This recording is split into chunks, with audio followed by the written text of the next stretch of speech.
솔직히 우리 다 한 번쯤 이런 생각 해보지 않으셨나요?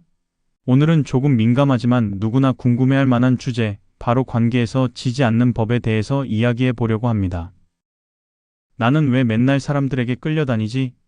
왜 그 사람 말 한마디에 이렇게 기분이 오락가락하지? 괜히 문자 답장이 늦으면 조마조마하고 사소한 말에도 상처받고 그러다 스스로를 더 작게 만들어버리죠. 저도 예전에 똑같았습니다.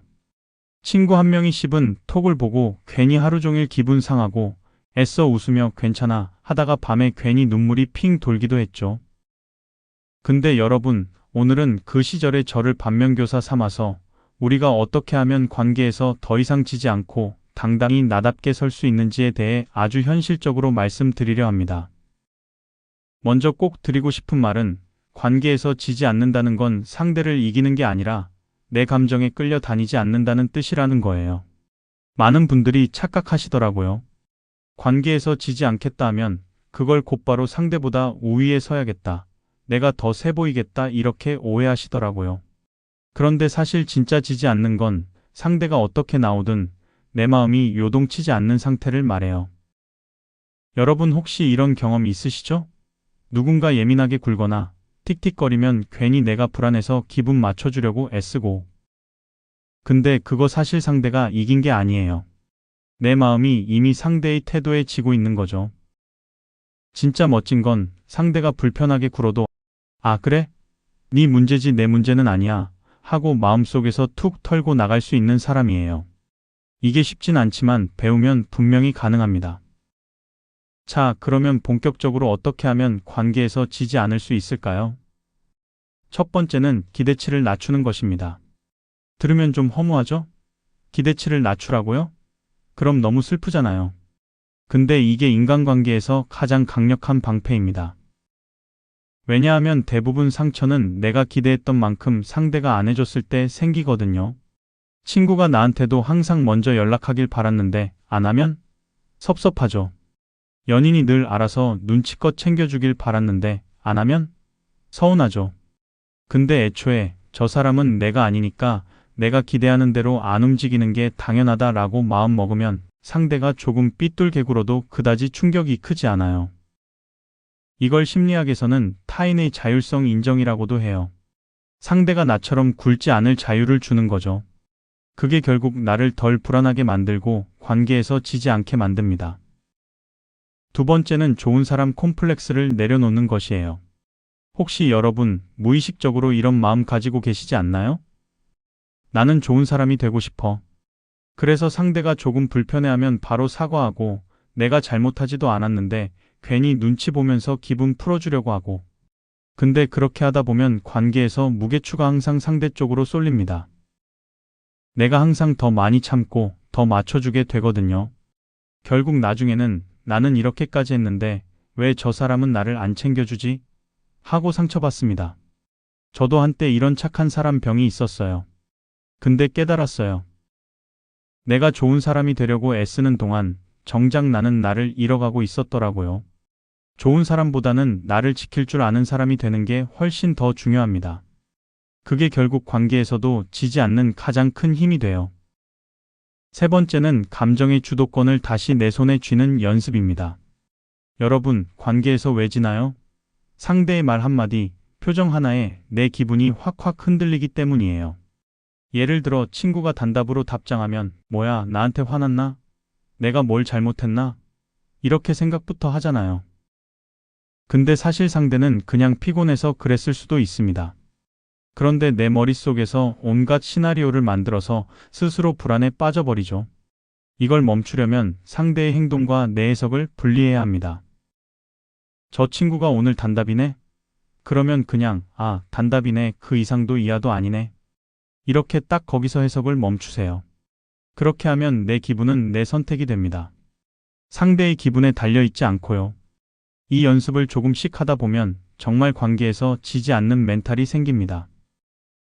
여기까지 듣고 나면 보통 이런 반응이 옵니다. 그럼 그렇게 무심하게 살라는 건가요? 그럼 너무 차갑잖아요. 근데 이게 참 재미있는 게요. 마음을 너무 많이 빼앗기지 않고 건강하게 무심해지면 오히려 관계가 훨씬 오래 갑니다. 왜냐면 상대도 나한테 부담을 덜 느끼거든요. 심리학에서 부담 없는 관계가 오래 간다는 말이 있잖아요.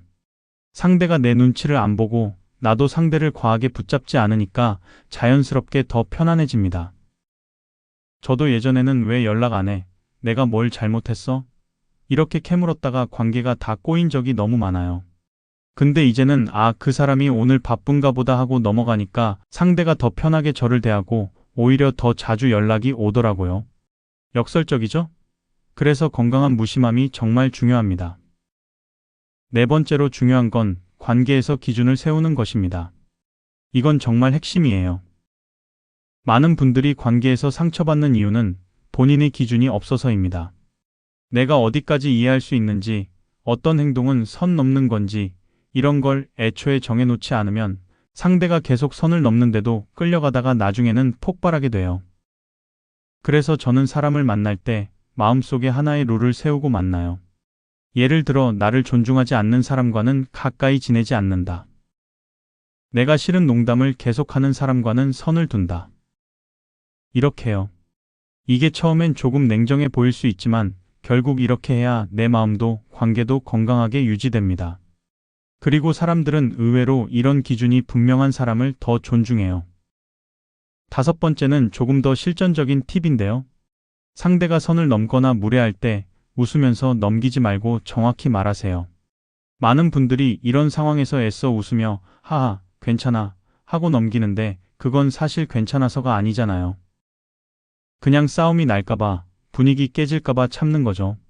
근데 그걸 계속 반복하면 상대는 이 사람은 이렇게 해도 괜찮은 사람이구나 하고 더합니다. 오히려 그 순간 그건 좀 별로였어. 다음에는 그러지 말아줄래? 하고 부드럽지만 단호하게 말하면 상대가 깜짝 놀라면서도 당신을 훨씬 더 존중하게 됩니다. 관계에서 지지 않는 건 결국 이런 순간에 결판 나요. 불편한 말을 못해서 마음속에 담아두면 그게 언젠가 더 크게 터지거든요. 그러니 작은 불편도 그때그때 솔직하게 표현하세요. 그게 결국 관계를 더 건강하게 만들어줍니다. 이제 마지막으로 드리고 싶은 말씀은 조금 솔직할게요. 여러분, 관계에서 완벽하게 지지 않는 건 사실 불가능합니다. 우리는 사람이니까요. 좋아하는 사람에게 더 마음이 가고 그래서 더 상처도 받죠. 그러니 너무 스스로를 탓하지 마세요. 나는 왜 또 마음이 흔들리지? 이러지 말고 그래, 나는 그만큼 사람을 소중히 여기는 사람이구나 하고 받아들이세요. 그리고 오늘 제가 말씀드린 5가지 기대 낮추기, 좋은 사람 콤플렉스 버리기, 감정 주도권 갖기, 기준 세우기, 불편할 때 정확히 말하기. 이것들을 조금씩 연습해 보세요. 그러면 예전보다 훨씬 덜 흔들리고 더 단단한 마음으로 관계를 맺을 수 있을 거예요. 그리고 그게 결국 관계에서 지지 않는 가장 좋은 방법입니다. 자, 오늘 이야기 정리해 볼까요? 관계에서 지지 않는 건 상대를 누르는 게 아닙니다. 내 마음이 흔들리지 않는 상태를 만드는 거예요. 저도 아직 완벽하지 않습니다. 가끔 저도 친구 문자 하나에 마음이 덜컹할 때 있어요. 근데 이제는 금방 다시 중심을 잡습니다. 여러분도 할 수 있어요. 오늘 영상이 조금이라도 마음에 남으셨다면 구독과 좋아요는 영상 제작에 정말 큰 힘이 됩니다. 앞으로도 현실적이고 솔직한 이야기로 다시 찾아뵐게요. 오늘도 충분히 잘하고 계세요. 감사합니다.